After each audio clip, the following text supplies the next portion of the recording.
After the end of World War II, the world was split into two, East and West. This marked the beginning of the era called the Cold War.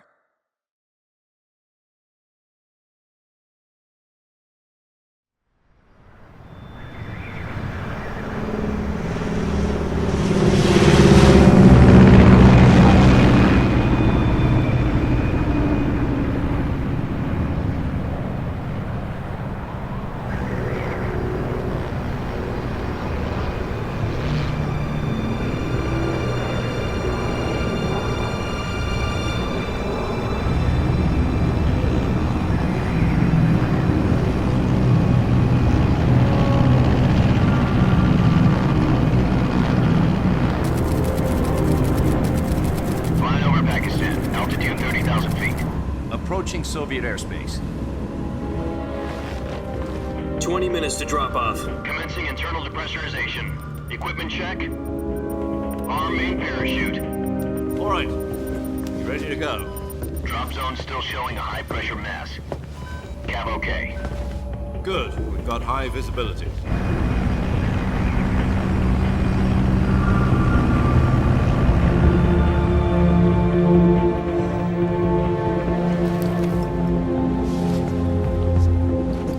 Put out that cigar. Connecting oxygen hose to interior connector. Put on your mask.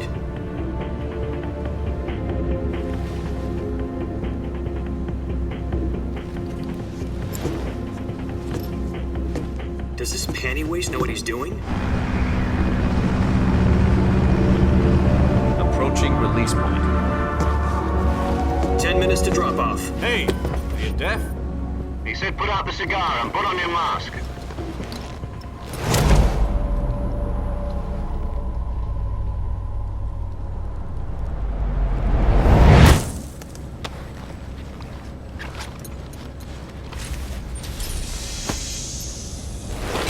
Depressurization complete. Checking oxygen supply. 6 minutes to drop off. Opening rear hatch.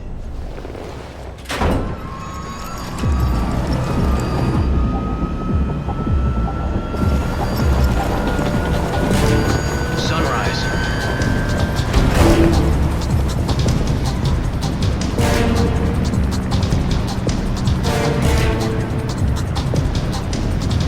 External temperature minus 46 degrees Celsius.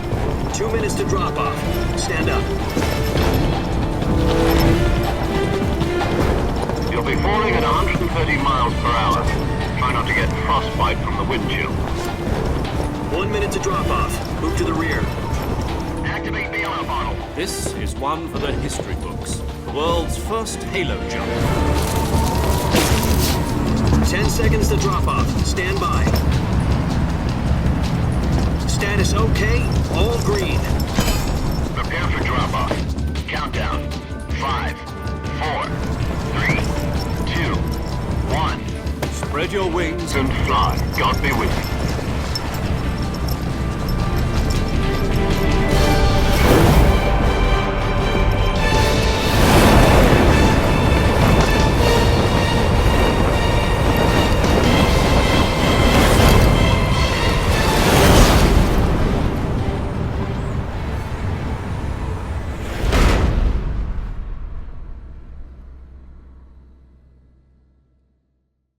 Jack, I've got some important news. The head of the CIA has finally given us the green light for the virtuous mission. Virtual mission? No, the virtuous mission. The future of our Fox unit depends on it. If it succeeds, we'll be officially organized into a unit. Virtuous mission? Sounds like some kind of initiation ritual. You know, don't get cocky. This isn't a training op. Right. So what exactly is this wonderful mission? Well, about 2 years ago, a certain Soviet scientist requested asylum in the West through one of our moles. His name is Nikolai Stepanovich Sokolove.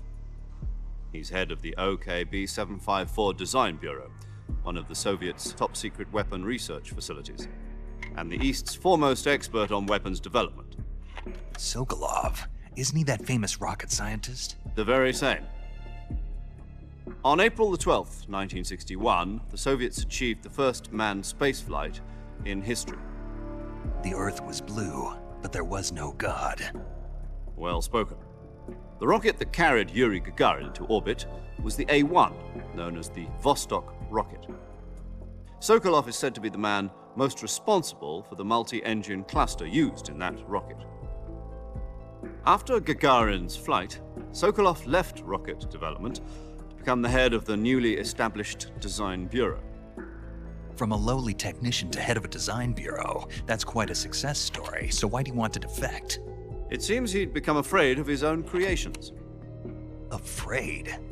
Call it a crisis of conscience. And for that, he left his country and his family behind and went over the fence? Not exactly. One of his conditions was that his family was also to be taken safely to the west. We used a mole to get the family out first and succeeded in sneaking Sokolove over the Berlin Wall shortly afterwards. I was the one who conducted the operation. The security on the eastern side was still full of holes back then. Then what? We got Sokolove over in one piece, but the whole ordeal had left him exhausted, and we checked him into a hospital in West Berlin. It took him 2 weeks and more than 600 miles to get from the research facility in the Soviet Union to Berlin. He was in no condition to say anything coherent. And it was only a week later that we had something much bigger on our hands. The Cuban Missile Crisis. October the 16th, 1962, President Kennedy received word that the Soviets were in the process of deploying intermediate-range ballistic missiles in Cuba. The President demanded that the Soviets dismantle and remove the missiles. At the same time, he announced a naval blockade to prevent further missile shipments from reaching Cuba. But the Soviets didn't back down, instead placing their armed forces on secondary alert. Soviet transport ships carrying missiles continued on course towards Cuba. US and Soviet forces went on alert for an all-out nuclear war. Frantic negotiations were conducted through the UN's Emergency Security Council and unofficial channels to end the hair-trigger standoff. Finally, on October the 28th, the Soviet Union agreed to remove its missiles from Cuba, and so the world avoided a nuclear holocaust. But in order to get the Soviets to pull their missiles out, we had to make a deal. You mean the one where the US agreed to remove its IRBMs from Turkey? No. The Jupiter IRBMs deployed in Turkey were obsolete, and we were going to get rid of them anyway. They had no strategic value whatsoever to either the US or the Russians. The Turkey deal was a ruse, a cover story that was fed to the other intelligence agencies around the world. So what did the Russians really want? Sokolove. They wanted us to return Sokolove. You mean the Soviets pulled out of Cuba just to get their hands on Sokolove? That's right. What the hell was he working on? At the time, we had no idea. We were running out of time. It was either give up Sokolove or risk full-scale nuclear war. In the end, we had no choice. President Kennedy gave in to Khrushchev's demand. The next day, I got Sokolove out of the hospital, handing him over to agents on the eastern side. Sokolove kept on screaming, "Save me," until he disappeared from my sight. Then, a month ago, we received some new information from one of our moles. About Sokolove? Yes. He was taken back to the research facility and forced to continue working on the weapon in question under KGB supervision. What's more, it's on the verge of completion. So what kind of weapon is it? Something to do with space rockets? No, missiles. Same technology.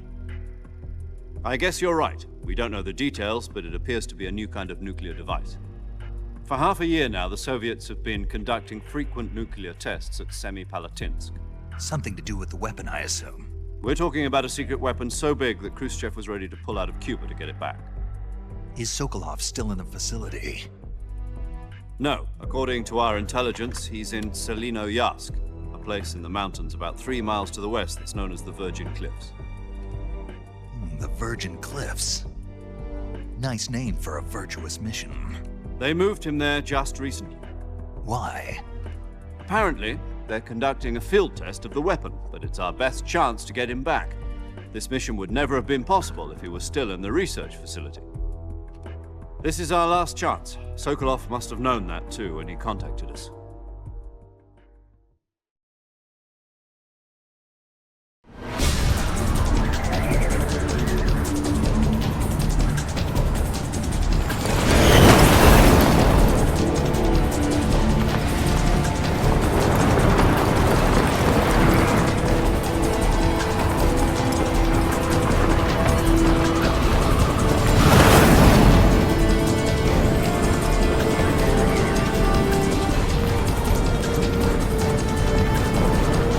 up, Jack. Your mission is to infiltrate Selino-Yarsk in the Soviet mountains, ensure the safety of Sokolove, and bring him back to the West.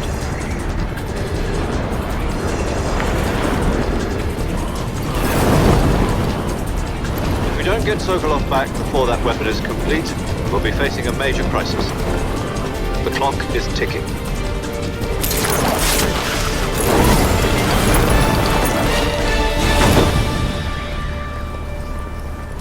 Once we've confirmed the rescue of Sokolove, stand by at the recovery point.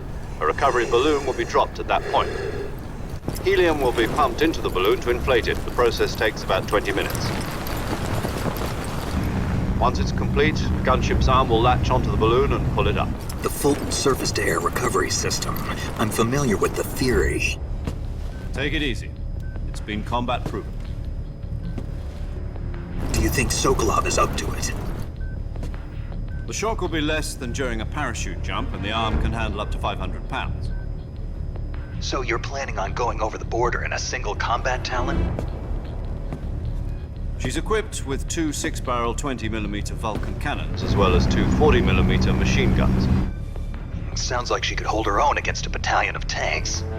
Even with the fuel in the reserve tank, we're facing a 4-hour time limit. If all goes well, it shouldn't take more than a few hours. Home in time for dinner. But if anything goes wrong, you'll be eating dinner, breakfast, and all the rest of your meals in the jungle.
Do you copy?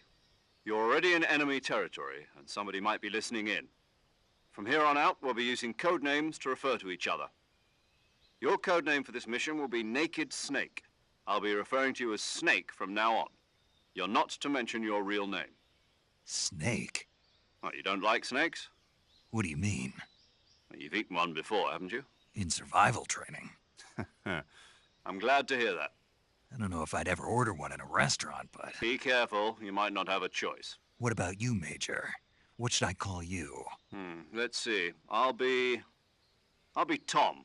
Call me Major Tom. This will be a sneaking mission. You must not be seen by the enemy. You must leave no trace of your presence. Is that clear? This kind of infiltration is the Fox unit's speciality.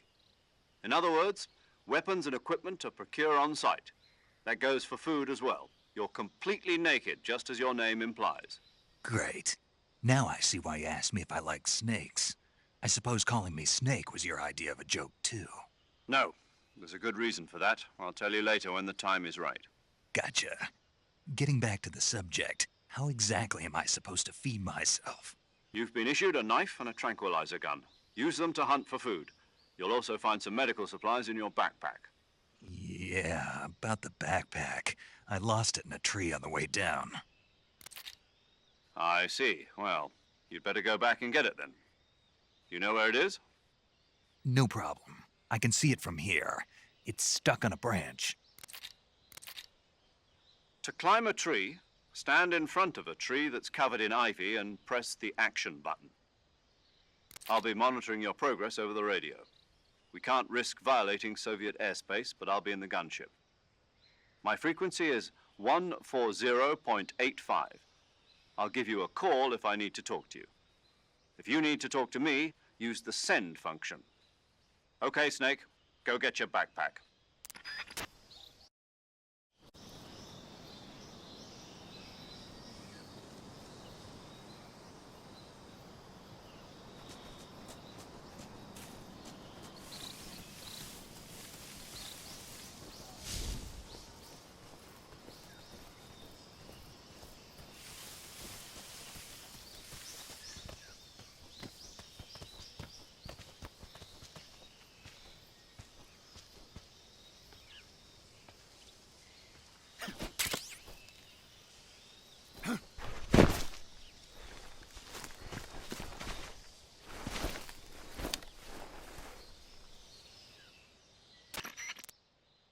I see you've retrieved your backpack, Snake.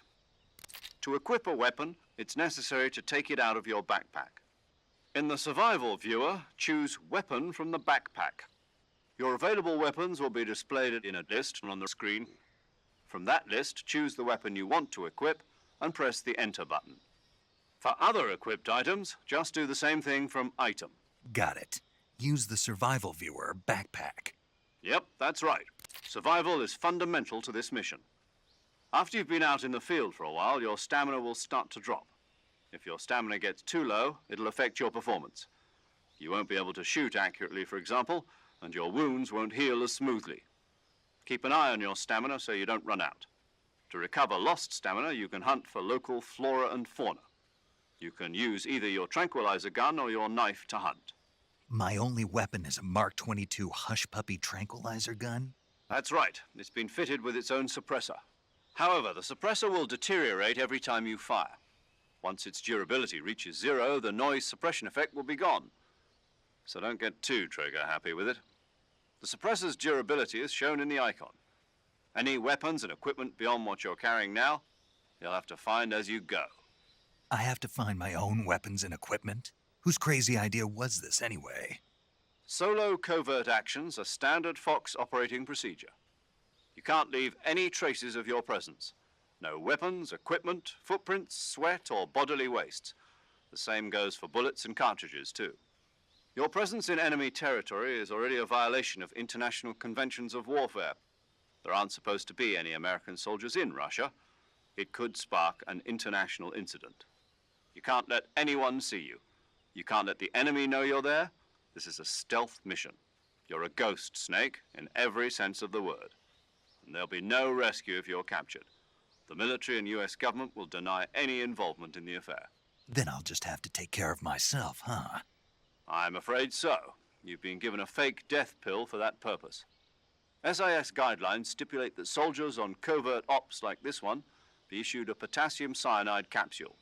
Tape it to your body so you can take it when you need to. How generous of you. Use it if you're taken prisoner by the enemy. It'll send you into a state of false death for a short time. Fooling them into thinking that I'm really dead. So how do I come back to life? Just take the revival pill. You mean that thing they put in my tooth before the mission? That's the one. But be careful. If you remain in a state of false death for too long, nothing will be able to bring you back. Remember that. I'll keep it in mind. You said this was a solo mission, right? Right. I guess that means I can't count on any reinforcements. Correct. The mission rests entirely in your hands. A real one-man army. Relax. There's a support team ready to back you up over the radio. Who? I'll introduce them to you. This time, survival is of utmost importance. The first member of the support team will be in charge of monitoring your physical condition, acting as a medic, so to speak, as well as recording your mission data. She's a member of Fox as well, and she's here on the gunship with me. She? Hello, Snake. I'm paramedic. Nice to meet you. Paramedic. As in a medic who comes in by parachute. Aren't you going to tell me your real name? Are you going to tell me yours, Mr. Snake? My name, huh? It's John Doe. And they call you Jack for short. You're a regular Captain Nemo. A name means nothing on the battlefield. After a week, No one has a name. What's your name? Jane Doe. Very funny. I wasn't joking, but I'll tell you my name only if you manage to make it back alive. My frequency is 145.73. She's also in charge of recording your mission data. Whenever you want to save, send a message over the reserved save frequency, 140.96. So saving lets me record my mission data. That's right. It also records the state of your health. Good to know. There's one more person I want to introduce you to, Snake. Huh?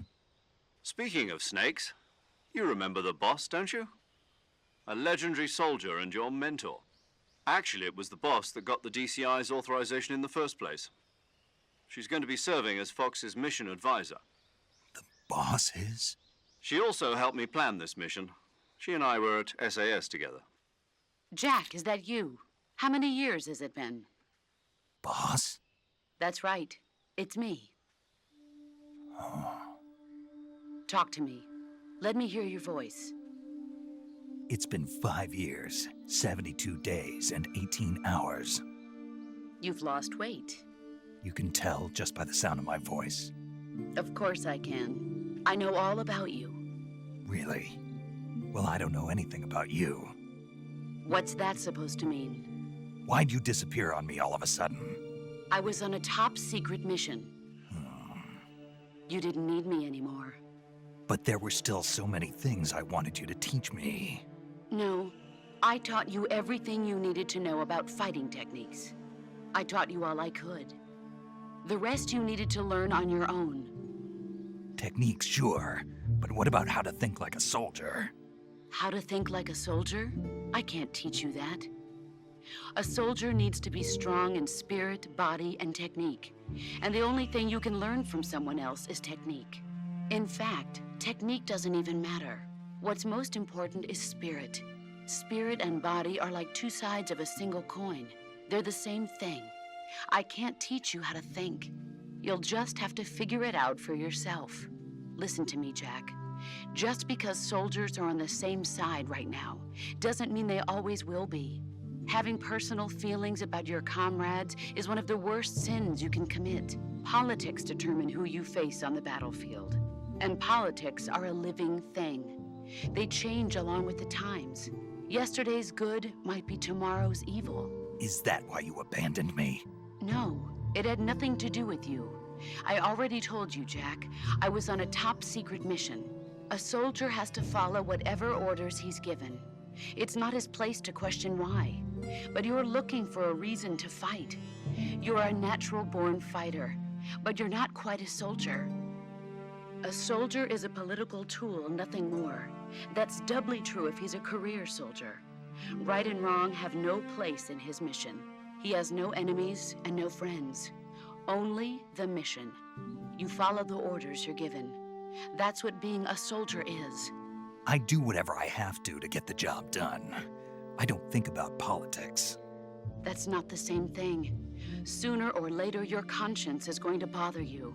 In the end, you have to choose whether you're going to live as a soldier or just another man with a gun. There's a saying in the Orient, loyalty to the end. Do you know what it means? Being patriotic. It means devoting yourself to your country. I follow the president and the top brass. I'm ready to die for them if necessary. The president and the top brass won't be there forever. Once their terms are up, others will take their place. I follow the will of the leader, no matter who's in charge. People aren't the ones who dictate the missions. Then who does? The times. People's values change over time, and so do the leaders of a country. So there's no such thing as an enemy in absolute terms. The enemies we fight are only enemies in relative terms, constantly changing with the times. As long as we have loyalty to the end, there's no point in believing in anything, even in those we love. And that's the way a soldier's supposed to think? The only thing we can believe in with absolute certainty is the mission, Jack. All right, but do me a favor. What is it? Call me Snake. Snake. Oh, right. Your codename is Snake. It suits you well. That's right. The legendary unit that the boss put together during World War II was a snake. The Cobra unit. A group of heroes that brought the war to an end and saved the world. As long as you've got a legendary hero backing you up, you'll be fine. Isn't that right, Snake? Yeah, I can't think of anyone else I'd rather have with me. Oh, and one more thing, boss. Yes? It's good to hear your voice again. Same here. After all, who knows if either of us will make it out alive? Snake, you are always best at urban warfare and infiltrating buildings. But this is the jungle. Survival is going to be key. Those CQC techniques I taught you are sure to come in handy. CQC? Close quarters combat, huh? I've been in the Green Berets for the past few years. I'm probably pretty rusty. Not to worry. I'll be here to help you remember. After all, this is your first actual survival mission. I'll be supporting you over the radio. Where are you, boss? Next to the Major? The boss is communicating with us by radio from aboard a Permit-class submarine in the Arctic Ocean. My frequency is 141.80. Call me if you need my advice on battle techniques. Gotcha. Your mission is to retrieve Dr. Sokolove. Dr. Sokolove is being held in an abandoned factory located to the north of your current position. Avoid heavy combat and don't let anyone see you. Don't forget that this is a stealth mission.